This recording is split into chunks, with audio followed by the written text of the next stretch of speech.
नमस्कार दोस्तों, मैं महेंद्र वर्मा अपने YouTube channel target with Mahendra पे आप सभी लोगों का हार्दिक स्वागत करता हूं। दोस्तों, कल हमने बात किया था संगम काल पर, है ना। संगम काल कितने वर्षों तक चला है टोटल, है ना। पहला संगम काल जो है अध्यक्ष कौन थे, कहाँ चला है, कोई ग्रंथ लिखा गया कि नहीं लिखा गया, दूसरे संगम में क्या हुआ, तीसरे संगम में क्या हुआ, कितने कितने साहित्य लिखे गए, संगम काल के कौन कौन से साहित्य महाकाव्य थे, है ना। तो इन सारी चीज़ों पर डिस्कस किया था।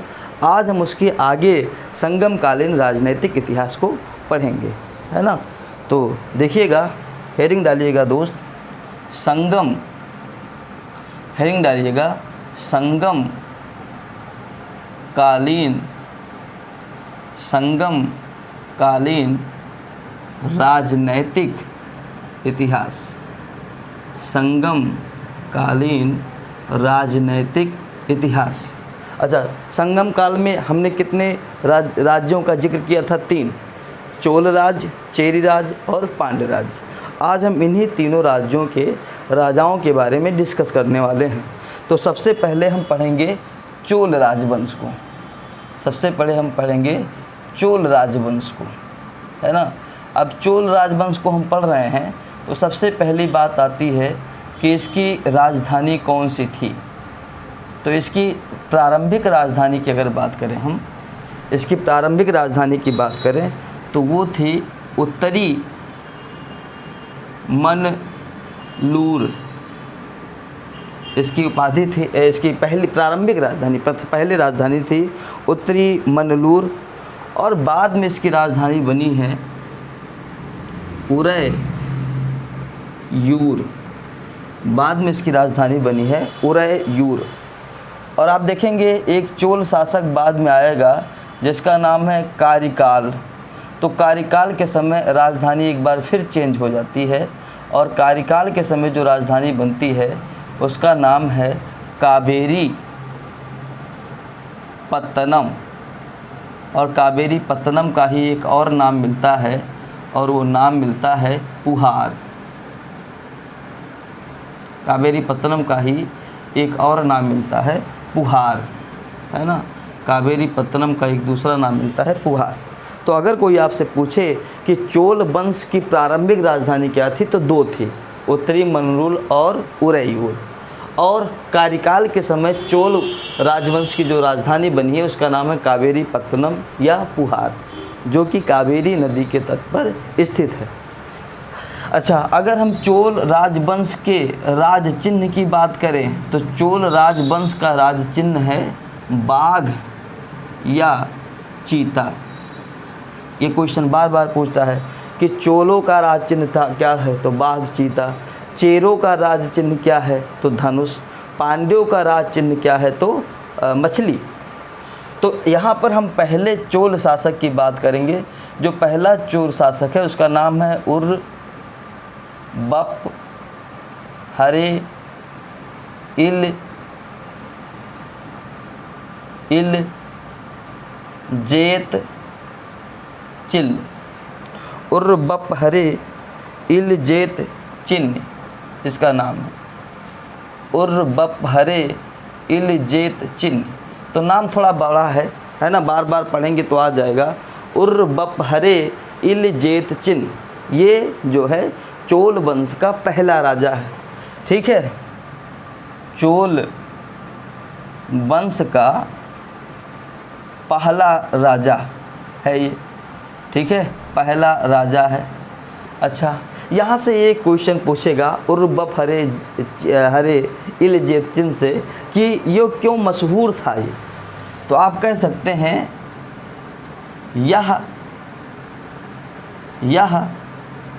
युद्ध में सुंदर रथों के लिए प्रसिद्ध था। ये जब युद्ध करने जाता था तो अपने साथ बहुत ही सुंदर रथ लेकर जाता था। तो इसी अपने सुंदर रथों के वजह से जो उर्बप हरे इल जेत चिन्ह प्रसन्न था। तो अगर आपको सुंदर रथ याद रखना है, सुंदर रथ किसके लिए प्रसिद्ध था? तो उसमें ऑप्शन में रहेगा एलारा था, कारिकाल था, नेडुजेनियन था, उर्बप हरे इलजे चिन्ह था। तो जिसका नाम सबसे ज़्यादा बड़ा हो उसी पर टिक लगा देना, आंसर सही हो जाएगा। दूसरा जो इस राजवंश का शासक है उसका नाम है एलारा। दूसरा शासक जो है उसका नाम है एलारा। यह चोल काल का पहला शासक है जिसने श्रीलंका को जीता था। ठीक है, यह पहला शासक है, यह पहला शासक है जिसने श्रीलंका जीता था। तो कि क्वेश्चन ये भी बन सकता है कि कौन कौन जीता था, तो ये जो कारिकाल है इसने भी जीता था, लेकिन कारिकाल के पहले शासक बन रहा है एलारा। तो अगर कभी भी क्वेश्चन आ जाए कि कौन सा चोल शासक है जिसने सबसे पहले श्रीलंका जीता था, तो आंसर क्या हो जाएगा? एलारा। एलारा के बाद जो गद्दी पर बैठता है उसका नाम है कारिकाल। उसका क्या नाम है दोस्त? कारिकाल। और अगर ये पूछे कि सबसे महत्वपूर्ण शासक कौन है चोल वंश का, तो आंसर क्या हो जाएगा? सबसे महत्वपूर्ण शासक कारिकाल सबसे महत्वपूर्ण शासक था। तो आप देखेंगे यह इस वंश का सबसे महत्वपूर्ण शासक था। अब कभी कभी पूछता है कि कार्यकाल शब्द का जो है अर्थ क्या होता है, ये क्वेश्चन एग्जाम में पूछा गया है। तो कार्यकाल शब्द का अर्थ है जले पाँव वाला। कार्यकाल का क्या अर्थ है दोस्त? जले पाँव वाला, यानी इसका पैर जला रहा होगा। ठीक है, दक्षिण भारत के 2 युद्धों ने इसकी जो ख्याति थी इसको दूर दूर तक फैला दिया। उसमें जो पहला युद्ध है वो है बेड़ी का युद्ध। पहला युद्ध है जो वो है बेड़ी का युद्ध। और इस युद्ध में इसने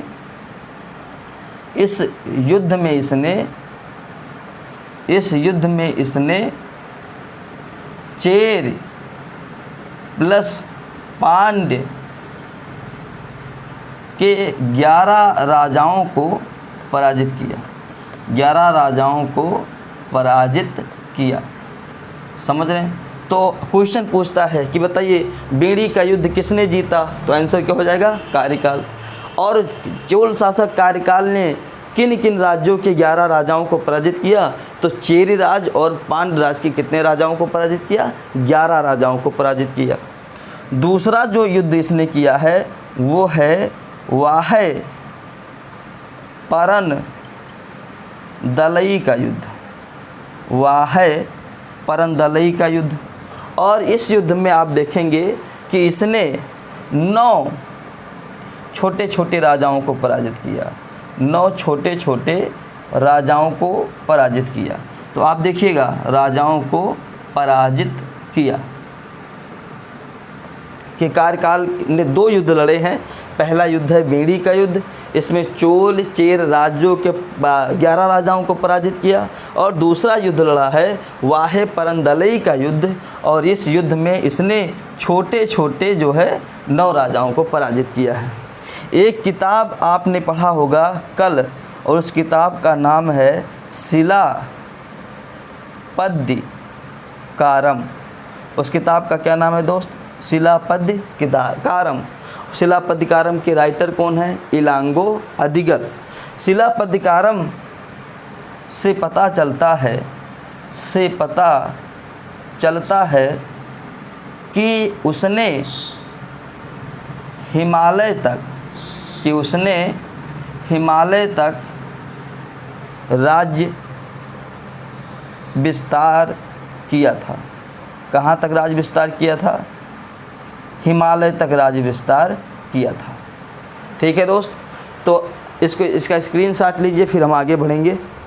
इसका स्क्रीनशॉट लीजिए, फिर हम आगे बढ़ेंगे।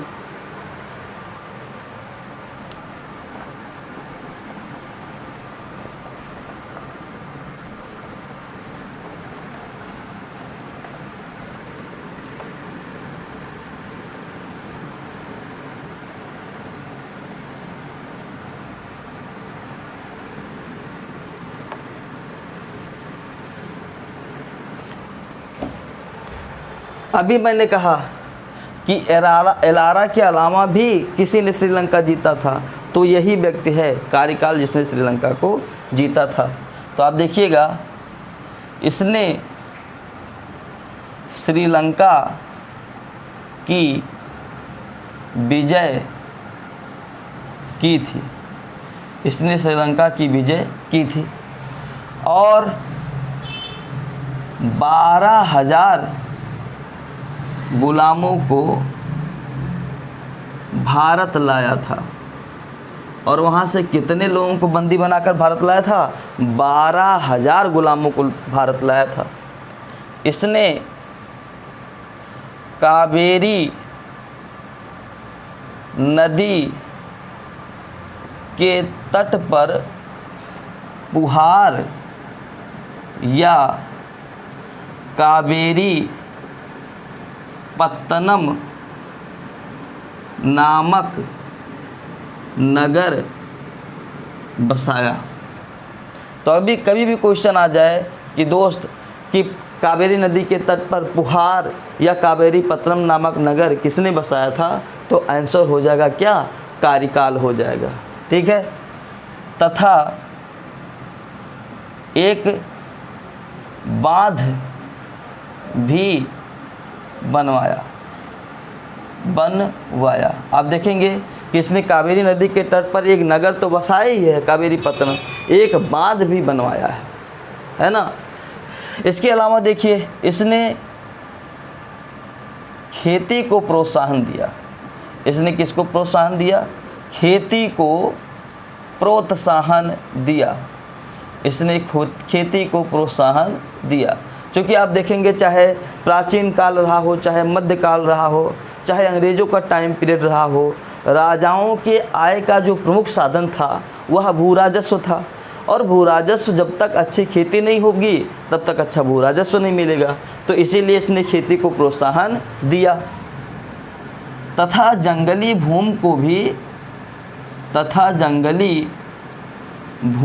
को भी कृषि योग्य बनाया। ठीक है। तथा तालाब खुदवाएं। मान लीजिए अगर बरसात नहीं हुई तो फिर आप कैसे फसल उगा पाओगे, तो जगह जगह पर उसने तालाब भी खुदवाया था। इसके अलावा पुहार नदी के तट पर वो बांध बनवा के नहर निकलवा ही दिया था ताकि वहाँ से आपकी सिंचाई हो जाए, है ना। कल हमने पढ़ाया था कि पत्तू पातु का एक भाग है जिसका नाम है पत्तिन पाले, और इसके जो राइटर हैं वो है रुद्रन कन्नार। तब रुद्रन कन्नार एक बहुत बड़े विद्वान थे और इसकी विद्वता से खुश होकर कार्यकाल ने इन्हें 16 लाख स्वर्ण मुद्राएं दी थी। इन्हें 16 लाख स्वर्ण मुद्राएं दी थी। तो आपसे पूछ सकता है कि बताओ किसने जो है रुद्रन कन्नार को 16 लाख स्वर्ण मुद्राएं दी थी, तो आंसर क्या हो जाएगा? कार्यकाल।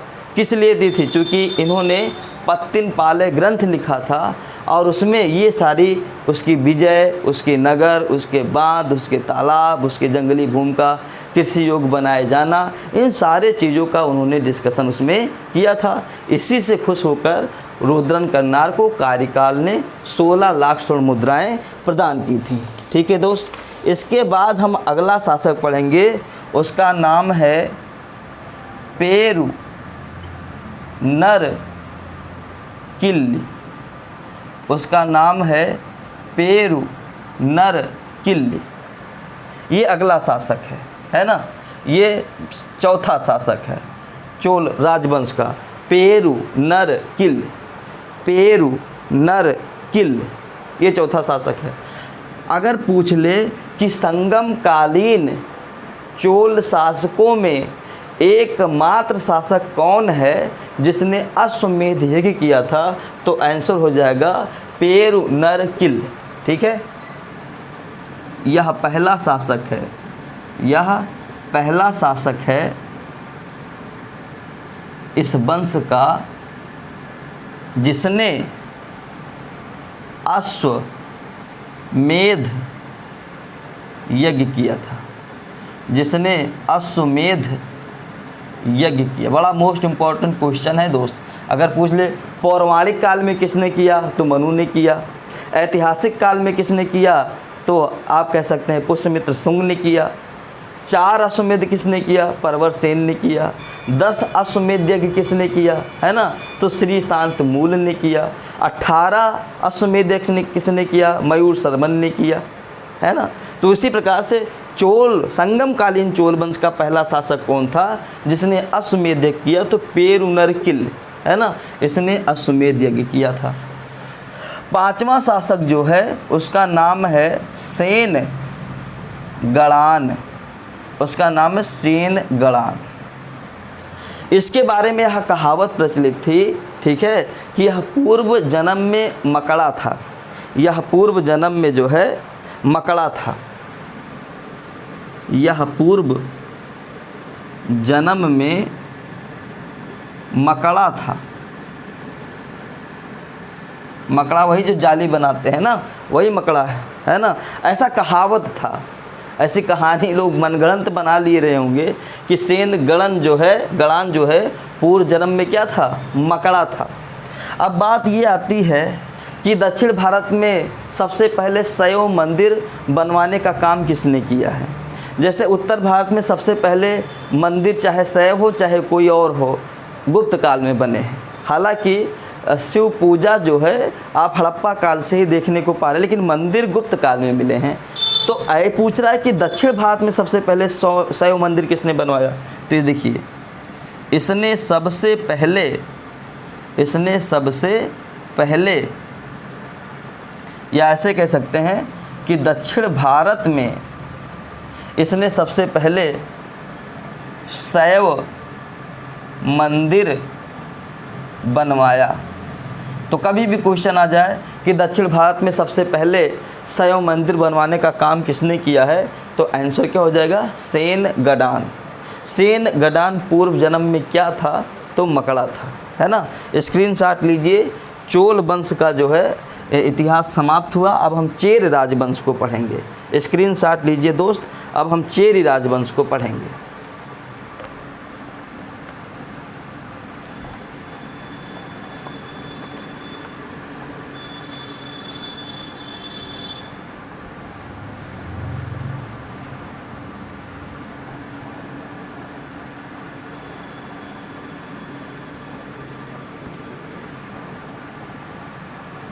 तो हेडिंग डालिएगा दोस्त, चेर राज्य, चेरी राज्य।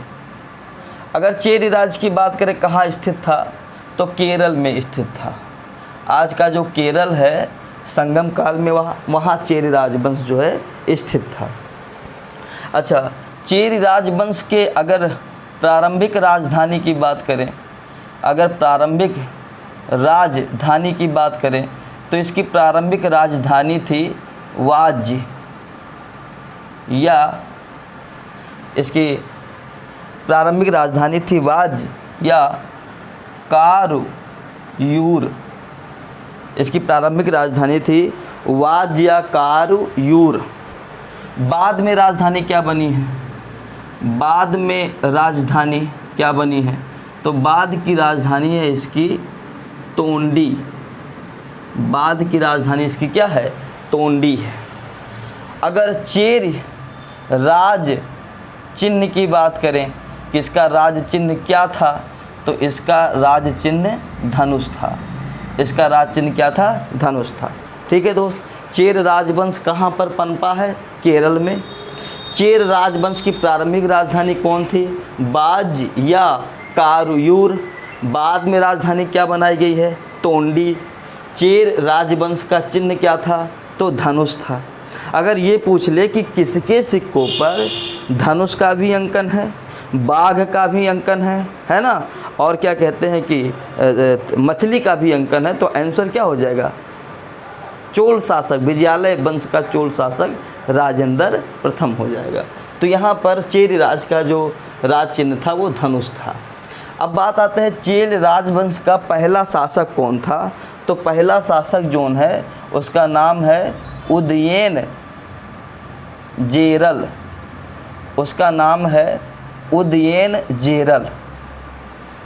यह चेर राजवंश का पहला शासक था, है ना, इस वंश का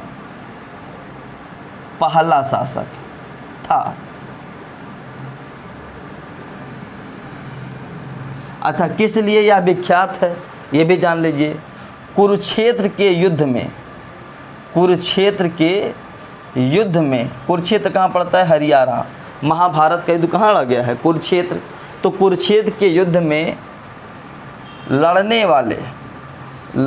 वाले राजाओं को, कुरुक्षेत्र के युद्ध में लड़ने वाले राजाओं को इसने भोजन कराया था, इसने भोजन कराया था। अब बात ये नहीं समझ में आती है, अगर आप कुरुक्षेत्र देखेंगे तो कुरुक्षेत्र हरियाणा में है यहाँ, और अगर आप चेरी राजवंश देखेंगे तो केरल में है ना, और अगर हरियाणा से केरल आया जाए तो लगभग 2 महीना लगेगा। तो क्या वहाँ के राजा आते थे, 2 महीना बाद उनको भोजन मिलता था, तब 2 महीना तक अपना भूख प्यास मिटाए रहते थे। और अगर आप रामायण का युद्ध देखेंगे तो केवल 18 दिन तक चला है। तो ये बात मेरे समझ में नहीं आती है, लेकिन अगर लिखा गया है कि इसने कुरुक्षेत्र के युद्ध में लोगों को भोजन कराया था तो आपको मानना पड़ेगा, है ना, कि कुरुक्षेत्र का जब युद्ध हुआ था तो उसमें भाग लेने वाले राजाओं को भोजन किसने कराया था? तो आंसर क्या हो जाएगा? उदयन जेरल। और यही वजह है कि इसकी उपाधि पड़ गई महाभोजन, महाभोजन उदयन जेरल। इसकी उपाधि क्या है? महाभोजन उदयन जेरल। यानी कि कुरुक्षेत्र में जो भी शासक लड़े थे उनको भोजन कराया था, इसीलिए इनका नाम है महाभोजन उदयन जेरल। ठीक है। दूसरा शासक जो इस वंश का है उसका नाम है नेदुन जेरल, नेदुन जेरल आदन। ठीक है, दूसरे शासक का क्या नाम है? नेदुन जेरल आदन। अगर हम इसकी उपाधि की बात करें तो इसकी उपाधि थी अधिराज्य की। इसकी उपाधि क्या थी दोस्त? अधिराज्य की। ठीक है, इसने जो अपनी राजधानी बनाया था, इसने जो अपनी राजधानी बनाया था उस राजधानी का नाम है मरंदय। इसकी राजधानी का नाम है मरंदय। तो अगर कोई पूछे कि उदयन जेरल के बाद गद्दी पर कौन बैठा, तो उदयन जेरल के बाद नेदुन जेरल आदन गद्दी पर बैठा। इसकी उपाधि अधिराज थी और इसने अपनी राजधानी मरंदय को बनाई थी। ठीक है, इसका चोल शासक, इसका चोल शासक उर बप हरे इल जेत चिन्ह। इसका चोल शासक उर्बप हरे इल जेत चिन्ह से युद्ध हुआ,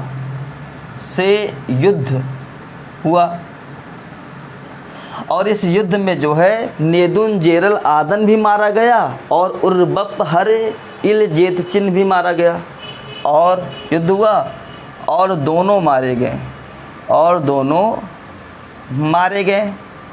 और बाद में दोनों की रानियां सती हो गई। बाद में दोनों की रानियां क्या हो गई? सती हो गई। तो पहले का समय है, प्राचीन काल का, रानियां अच्छी थी। जैसे पता चला कि हमारे हस्बैंडों की मृत्यु हो गई है, तुरंत उन्होंने अपने आप को आग के हवाले कर दिया, सती हो गई। और कहीं आज का समय होता तो रानियां दूसरा राजा खोज लेती, है ना। तो यहाँ पर देखिएगा किसकी पत्नी सती हुई है? तो नेदुन जेरल आदन की भी पति सती हुई है, उर्बप हरे इल जेत चिन्ह की भी पत्नी सती हुई है। अगर हम तीसरा शासक की बात करें तो तीसरे शासक का नाम है कुट्टमन।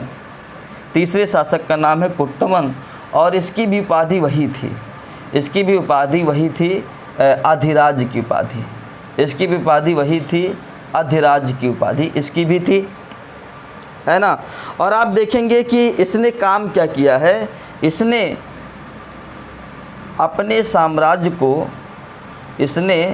अपने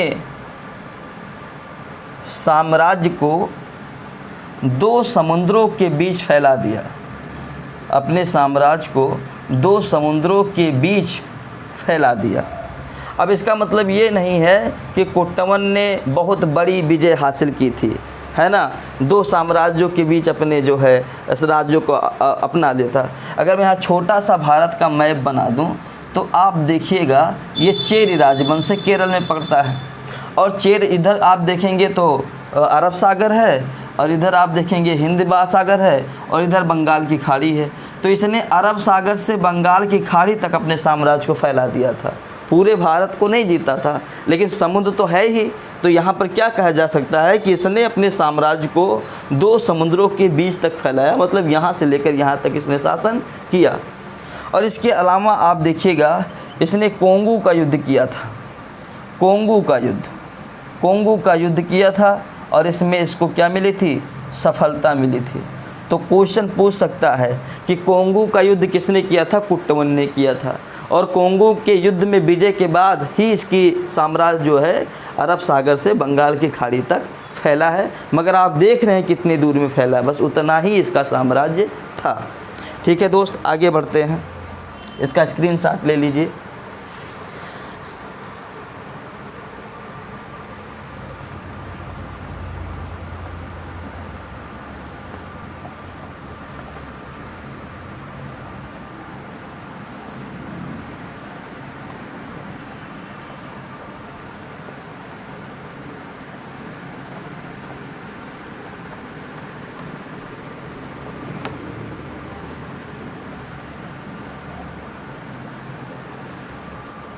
अगला जो चेर शासक गद्दी पर बैठा है उसका नाम है जो है सेन गुट्टवन, और सेन गुट्टवन का एक नाम और मिलता है, वो नाम है लाल चेर। सेन गुट्टवन का एक नाम और भी मिलता है भला चेर, भला चेर। तो अगर क्वेश्चन आ जाए कि बताइए लाल चेर कौन है, तो सेन गुट्टवन ही है। भला चेर कौन है, तो भी सेन गुट्टवन ही है। ठीक है, इसने एक युद्ध किया था बलीपुरम का युद्ध, एक युद्ध किया था बलीपुरम का युद्ध, और इसी युद्ध ने इसकी ख्याति को फैलाया है। तो अगर आप देखेंगे कि इसने बलीपुरम के युद्ध में किसको किसको हराया है, तो आप देखेंगे कि बलीपुरम के युद्ध में इसने 9 चोल शासकों को पराजित किया, 9 चोल शासकों को पराजित किया। तो क्वेश्चन आता है कि बताइए बलीपुरम के युद्ध में सेन गुट्टवन ने कितने राजाओं को पराजित किया है, तो बलीपुरम के युद्ध में उसने 9 चोल शासकों को पराजित किया है।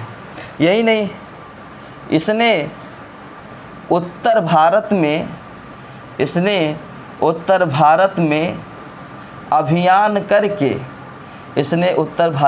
अभियान करके गंगा नदी को पार किया, गंगा नदी को पार किया।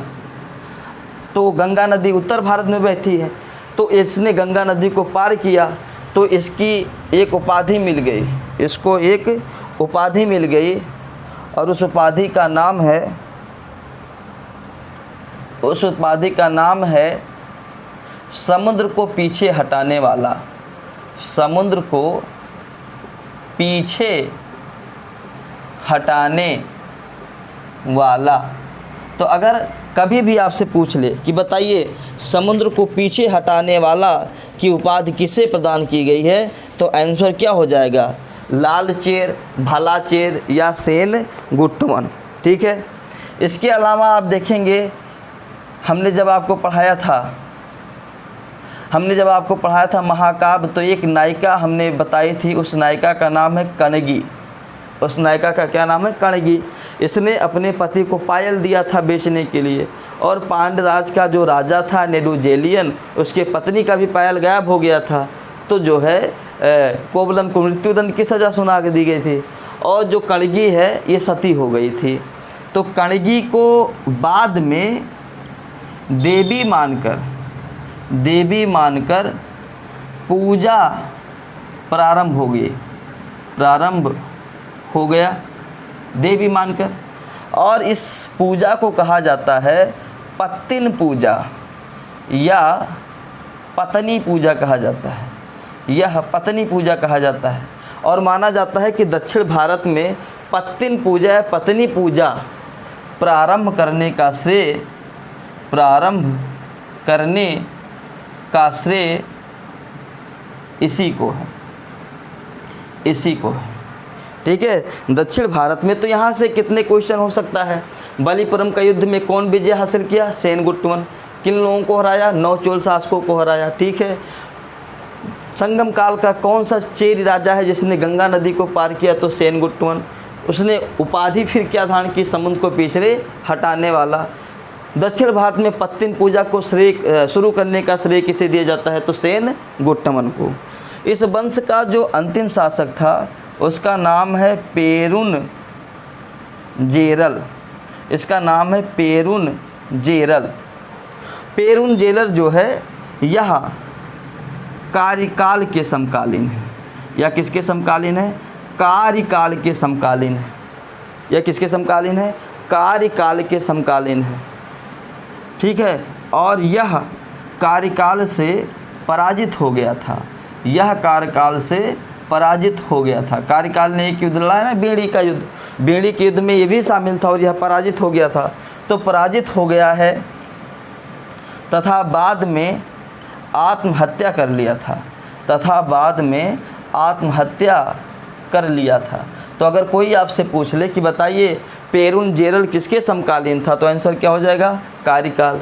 और कार्यकाल से पराजित होने के बाद इसने क्या किया था? तो आत्महत्या किया था। ठीक है। एक क्वेश्चन जो है पूछा जाता है कि दक्षिण भारत में किसने गन्ने की खेती को प्रारंभ कराया? तो आप देखेंगे पेरुनजेरल के सामंत थे एक, और इस सामंत का नाम है आदि गैमान। इस सामंत का नाम है आदि गैमान। तो आदि गैमान ने ही दक्षिण भारत में गन्ने की खेती को प्रारंभ करवाया। तो बड़ा मोस्ट इम्पोर्टेंट क्वेश्चन है दोस्त कि आप ये बताइएगा कि दक्षिण भारत में किसने गन्ने की खेती को प्रारंभ करवाया? तो आंसर हो जाएगा पेरुनजेरल के सामंत आदि गैमान ने। ठीक है। स्क्रीनशॉट लीजिएगा, फिर आगे बढ़ते हैं। स्क्रीनशॉट लीजिएगा दोस्त, फिर मैं जो है आगे बढ़ता हूँ, अगला टॉपिक पे आता हूँ।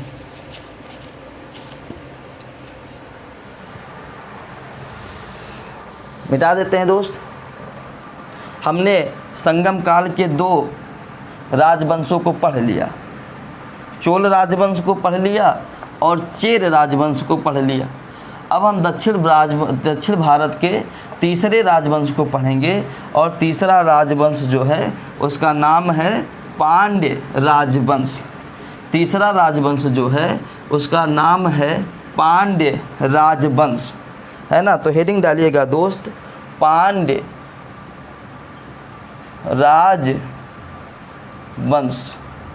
अगला हेडिंग डालिएगा पांड्य राजवंश।